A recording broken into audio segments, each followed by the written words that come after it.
Hi all, I am K. Surya, working as Assistant Professor in the Department of ECE at SNS College of Technology. In this video, let us see about monostable multivibrator. So this is the block diagram of a monostable multivibrator. So a monostable circuit is simply a type of circuit that has a single state that is stable.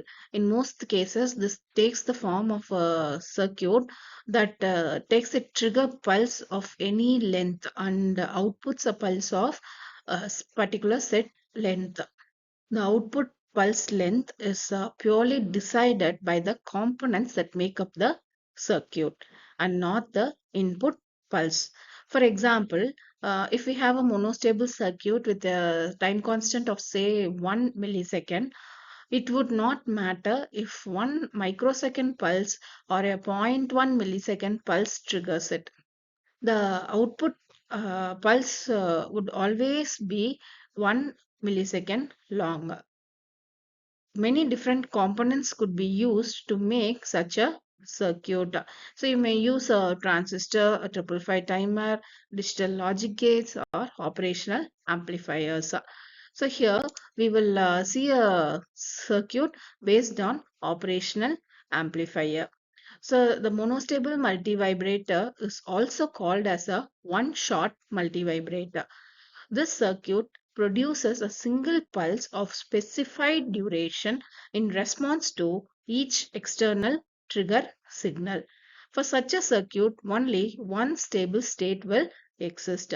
When an external trigger is applied to the output, uh, changes its state. The new state is called as a quasi-stable state. So circuit remains in this state for a fixed interval of time. After some time, it returns back to the original stable state. So, in fact, an internal trigger signal is generated which drives the circuit back to its original stable state. Usually, the charging and discharging of the capacitor provide this internal trigger signal. So, let us see about the working of the monostable multivibrator. So here the diode D1 connected across the capacitor is called the clamping diode. So it clamps the capacitor voltage to 0.7 volts when the output is at plus Vsat. A negative triggering pulse is applied here at the non-inverting terminal of the op-amp through a RC differentiator circuit and a diode D2.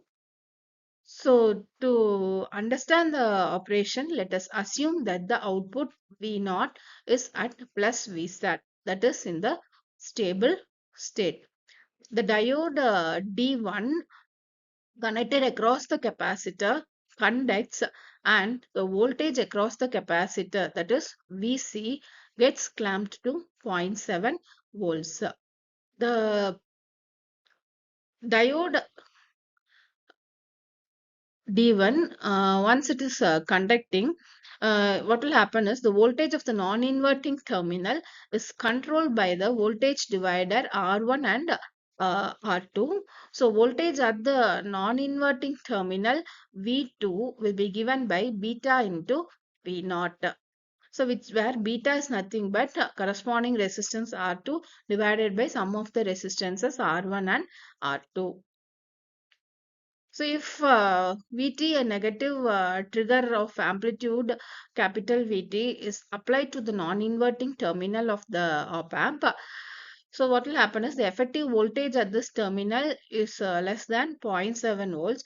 Then the output of the op amp changes its state from plus Vsat to minus Vsat.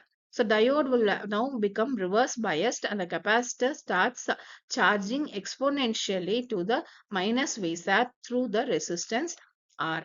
So the voltage at the non-inverting terminal is now minus beta Vsat. So when the capacitor voltage becomes slightly more than negative minus beta Vsat, the output of the op amp again changes the state back to plus Vsat from minus Vsat. So the capacitor now starts charging towards plus Vsat through resistance R until Vc reaches 0.7 volts. So the working is shown here clearly.